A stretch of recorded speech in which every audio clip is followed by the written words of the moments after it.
up and sit down. Hello folks, Colin here, Festus 67's Workshop, and welcome, yes, to part 10 of Build the Legendary Cyborg ROBOCOP from the wonderful, wonderful folks down at Fanhome. So if you'd like to build along with me, click this link here, head over to Fanhome and order your very own ROBOCOP, folks. Yes, you get a magazine with each delivery as well, so grab hold of it and have yourself a read. So let's have a quick look at what we've got in this issue. We've got the history of ROBOCOP, the usual step-by-step assembly there, 100 years of robots even, and cutting-edge technology, AI assistance this month. This is through the magic glass, film sites, and the art of matte painting. It says, like other cult classics of the time, ROBOCOP's success relied on the final visual result. The best acting and most refined production techniques would have been of no use if the image on the big screen had suffered. To do this, it was necessary to have solid and credible settings and embellish them with the expert brushes of an artist. And it says here, the OCP building is actually the Dallas City Hall, folks. Look at that. Now, I never knew that. But look at the difference between that and what you see in the film. It's just unreal. This is ROBOCOP entering the OCP building with the remnants of a destroyed ED 209 or ED 209, whichever you prefer.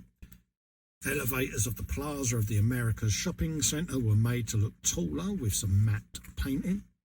Just goes to show you, doesn't it, what they did. I love all of that. That was matte painting there. I look at some of the old films, how they did all the special effects, and I am fascinated by all of that. I was recently watching the Star Wars stuff, and yeah. What we're doing today is part number 3 of the right arm. We'll be mounting the joint that connects ROBOCOP's wrist to his right arm. To complete this step, you'll need the final assembly from issue number 9, which was this lot.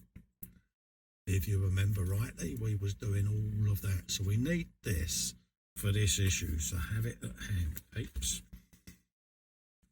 There's a list of all the parts. And we've got the parts just off shot there in pack number 10. We'll be opening that shortly. So keep that to hand, folks.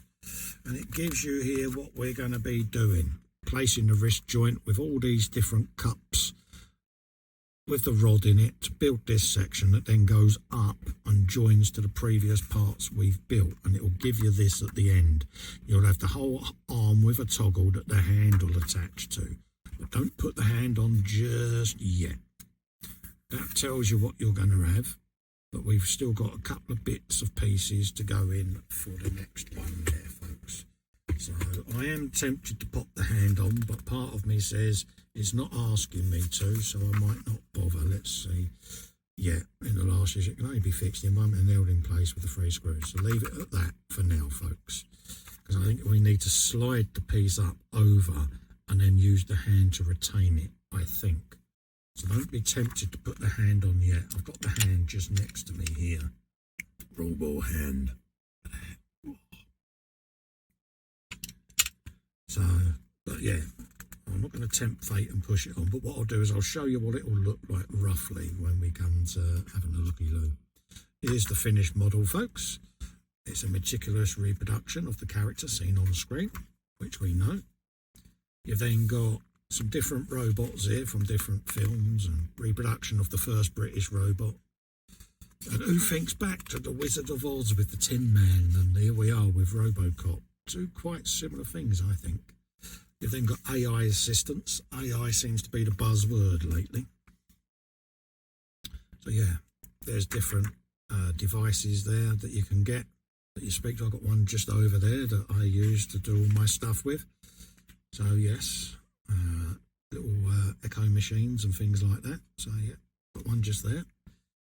And then the movie Her. This is a relationship between a human and a robot. Specifically an android or gynoid, a feminine geomorphic humanoid robot. There you go, folks. And then obviously what we've got on a lot of our mobile devices there, voice assistants.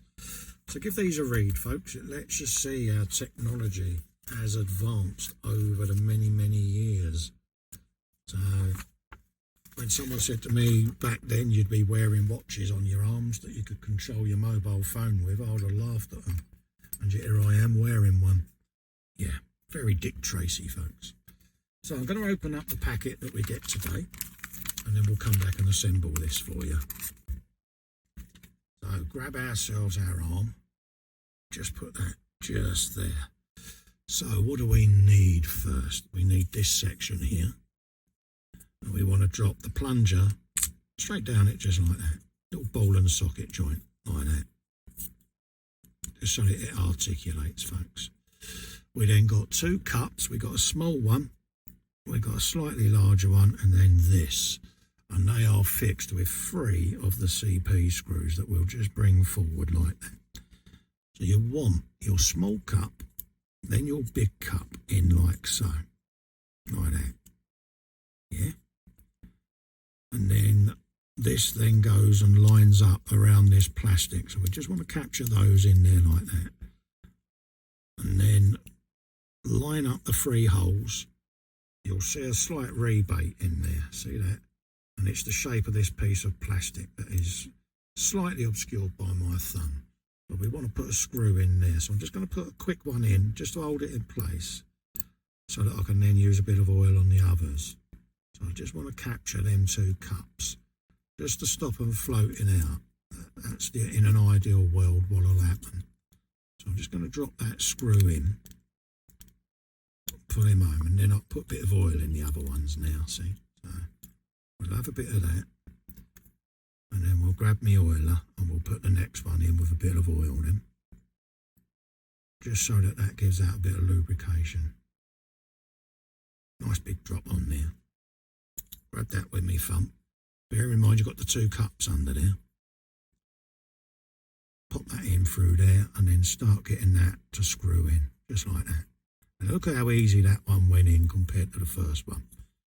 And then we'll do the second one, like that. And then I'll take that last screw out, put a bit of oil in him as well, like that. Just use my thumb to rest it on. Put that in there, like so. Get that to bite.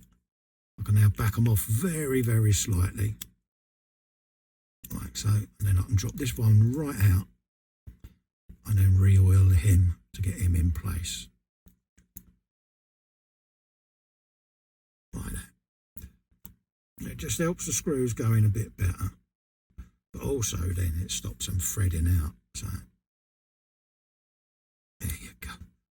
Now I can screw him all the way home, because this one sits slightly proud. So once you've got him home, you can then go round, see, and you can start bringing these to where you want them, like that. And you want this to have a bit of movement. It says it can only be fixed in one issue and is held in place with the 3 BP screws. So now I've got it tight where it don't move. I can back it off slightly so that it does, until I get a bit of resistance movement in it, peeps. So I just want to try and get it level, similar to this one on this side, because it sits slightly proud. So we want to put him in place, and then we can start getting these to adjust. So I'll just back that one off. Same with that one. There you go. And we've got a resistance fit now, like that. Makes sense? You can just see that's slightly proud, that one. So that's what I'm using for my adjustment. I could go all the way down to that one, but I don't want to, because I don't want to put any tension on that bracket. But I'm happy with that movement that I'm getting. So that's what I'm going to keep him at, he says. There you go. Let's just make sure we're square. Like that. There you go. All day long. And then once you're happy with that and the movement you're getting, we can then now join this to the lower arm, folks. And like they say, it'll only go in one way, which is like that. Okay? That's what you want. And then we're going up through there, into here, with the other screws. Now this is die cast, I think, or plastic. Plastic. But even so, I'll do the same process. Grab myself a BP screw. Put a bit of oil on it now, just in case it goes in first time. You never know, stranger things do happen on this channel. Pop that in place, and then whilst holding it in place, I want to feed a screw right into the bottom there and see whether I can get that to go straight in. And it has. There you go. So I'm happy with that. That's gone straight into there. Nice bit of oil. Boom. Have you that. And we want 2 more. So I'll grab that one. Bit of oil along there. And then we'll come round and we'll do these ones. So if I do 5 o'clock first, get that in there.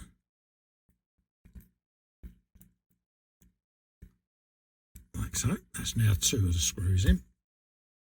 And then the final one will pop into place like that.